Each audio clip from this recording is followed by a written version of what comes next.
Assalamu alaikum. Welcome to our channel MD Creators. Today we are going to learn about what are the types of an engine according to their ignition. आज हम देखेंगे कि engine की ignition के हिसाब से कितनी types हैं। तो जो फर्स्ट पे है हमारे पास types of reciprocating engine according to ignition. मतलब कि रेसिप्रोकेट का मतलब होता है कि इंजन की आगे पीछे की मूवमेंट। आपने घरों में डोंकी पंप देखे होंगे, उसमें भी जो पिस्टन होता है यूज होता है, वो आगे पीछे मूवमेंट करता है, तो वो उस मूवमेंट को रेसिप्रोकेटिंग कहा जाता है। तो चूंकि हमारे पास इंजन में जो है पिस्टन की रेसिप्रोकेटिंग मोशन होती है, इसलिए इंजन को भी रेसिप्रोकेटिंग इंजन कहा जाता है। तो फर्स्ट पे हमारे पास इसकी टाइप है स्पार्क इग्निशन इंजन। अब बेसिकली स्पार्क इग्निशन इंजन के नाम से ही जाहिर है कि इसमें कुछ ना कुछ इलेक्ट्रिसिटी का या स्पार्क का कोई काम है। तो इसकी डेफिनेशन पढ़ लेते हैं। जनरली पेट्रोल इंजन, इनको जनरली पेट्रोल इंजन कहा जाता है कि पेट्रोल इंजन जितने भी इंजन होते हैं उनमें बेसिकली स्पार्क जो है ना वो यूज होते हैं। तो generally petrol engine where the combustion process of air fuel mixture is ignited. मतलब कि जो हमारे पास पेट्रोल इंजन होते हैं इनमें जनरली जो एयर फ्यूल मिक्सचर होता है उसको जलाया जाता है किसकी मदद से? By a spark from a spark plug. मतलब कि एक स्पार्क प्लग होता है, इसकी डायरेक्शन चलते हैं कि ये हमारे पास एक जो है ना वो स्पार्क इग्निशन इंजन है, ऐसा ही इसको कहते हैं। तो स्पार्क इग्निशन इंजन की एक ये डायग्राम है जिसमें हमारे पास ये पिस्टन दिया गया है और ये क्रैंकशाफ्ट है। अब इसके ऊपर वाला जो फिनोमेना है इसमें हमारे पास दो वाल्व्स लगे हैं और एक स्पार्क प्लग लगा हुआ है।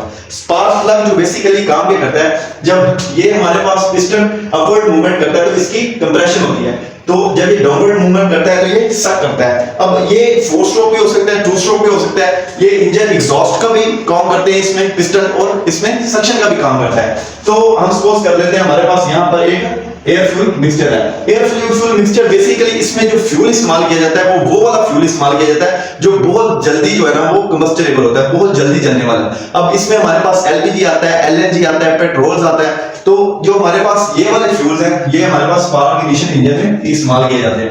अब क्या होगा, जैसे ही हमारे पास पिस्टन ऊपर जाएगा, यहां से फिनोमेना के मुताबिक या मैकेनिज्म के मुताबिक स्पार्क प्लग जो हमारे पास है, स्पार्क प्लग हमारा एक स्पार्क देगा और वो स्पार्क जब इस एयर फ्यूल मिक्सचर के ऊपर लगेगा तो वो हमारे पास जो एयर फ्यूल मिक्सचर है वो जल जाएगा, जिसकी वजह से इग्निशन का प्रोसेस मुकम्मल हो जाएगा और हमारा पिस्टन नीचे की तरफ प्रेशर फोर्स करेगा जो क्रैंकशाफ्ट में लगेगी और इंजन रनिंग में करेगा। तो बेसिकली स्पार्क इग्निशन इंजन का जो ऑल प्रोसेस है वो स्पार्क पे डिपेंड कर रहा होता है। नेक्स्ट जो हमारे पास है वो कंप्रेस्ड इग्निशन इंजन है। तो कंप्रेस्ड इग्निशन इंजन की बात कर लेते हैं। तो मैं सॉरी बताना भूल गया, फ्यूल जो होता है ना इसमें यूज होता है स्पार्क इग्निशन इंजन में। हमारे पास एलएनजी है, एलपीजी है, सीएनजी है। बेसिकली ये पेट्रोल इंजन जितने भी हैं ये सारे स्पार्क इग्निशन इंजन है। तो अब चलते हैं कंप्रेस्ड इग्निशन इंजन।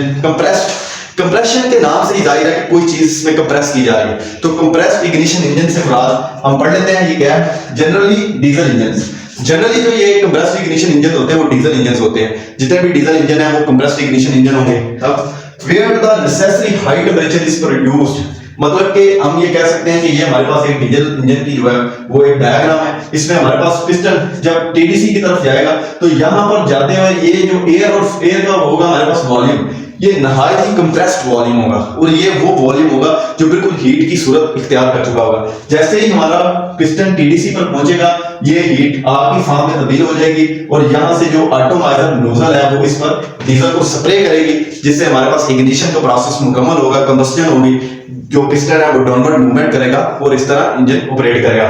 तो generally diesel engine where the necessary high temperature is produced by compressing air in the cylinder before admission of the fuel. मतलब कि फ्यूल के अंदर एंटर करने से पहले हवा को इतना कंप्रेस कर दिया जाता है कि उसका टेंपरेचर हमारे पास 538 डिग्री सेंटीग्रेड या 1000 फारेनहाइट तक पहुंच जाता है। अब इसके एग्जांपल में हमारे पास जो फ्यूल इस्तेमाल किया जाता है उसमें ये एक तो डीजल है, डीजल फ्यूल इस्तेमाल किया जाता है, और दूसरा बायोडीजल। तो आई होप सो कि आपको स्पार्क इग्निशन और जो कंप्रेस्ड इग्निशन है इनमें डिफरेंस का भी पता चल गया होगा और इग्निशन के लिहाज से इंजन की कितनी इकसाम है इसके बारे में भी आपको एलैबोरेट कर दिया मैंने। तो ऐसी वीडियोस या इंजन के रिलेटेड मजीद वीडियोस देखने के लिए मेरी प्लेलिस्ट को फॉलो करें और लाइक एंड सब्सक्राइब करें। Thank you.